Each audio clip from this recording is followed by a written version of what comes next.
নাও তোমার বরকে সামলাও, লজ্জায় ঘরে ঢুকতেই পারছিল না।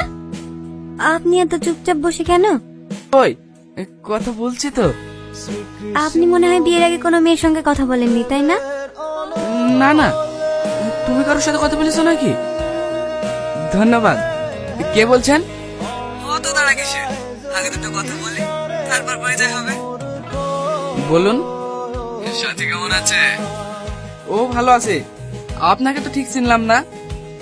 তুমি জেনে কি হবে, সাথী আমাকে খুব ভালো করে চেনে। ফোনটা কেটে দেন। কেন?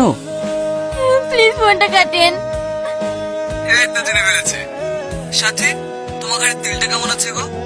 অনেক মিস করছি ওটাকে। দয়া করে আমার জীবনটা নষ্ট করো না আজিজ, ফোনটা কেটে দাও। আমাদের এতদিনের ভালোবাসা তুমি ভুলে গেলে সাথী?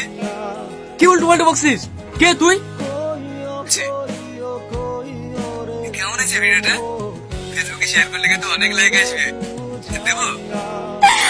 আপনি আমাকে ক্ষমা করে দেন। সরে যা আমার কাছ থেকে। তুই আমাকে ঠকিয়ে বিয়ে করেছিস।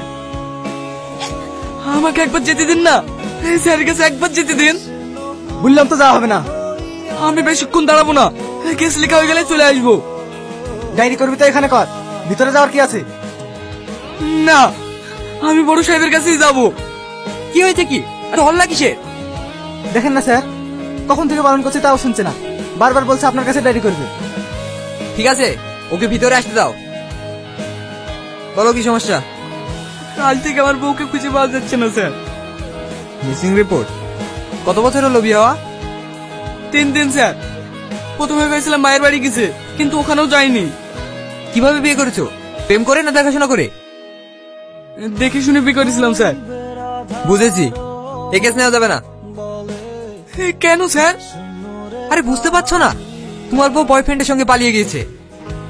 একদম বাজে কথা বলবেন না, আমার সাথে এরকম করতেই পারে না। আজকালকার মেয়েরা সব পারে। যাও তো এখন, সময় নষ্ট করো না। ভয় পেও না, তোমার বউকে আমরা উদ্ধার করবোই। আপনাকে অনেক অনেক ধন্যবাদ স্যার।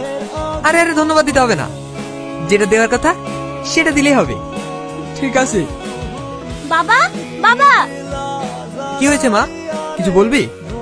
হ্যাঁ বাবা, আমার কিছু টাকা লাগবে। কত টাকা? 50,000। কি, কদিন আগে তো 20,000 টাকা নিলি, আবার অত টাকা কি হবে? আজ একটা বান্ধবীকে টাকাটা ধার দেবো।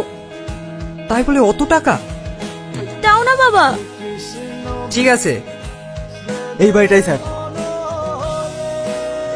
আরে বাস, এ তো দেখছি মেয়েদের বাজার। এই দেখেন স্যার, 60,000 লিস্টে আছে। আর সাথে আরো মেয়ে ওদের টার্গেটে আছে। বাড়িতে কেউ নেই স্যার, আমরা আসার আগে ওরা পালিয়েছে। সেটা তো দেখতে পাচ্ছি।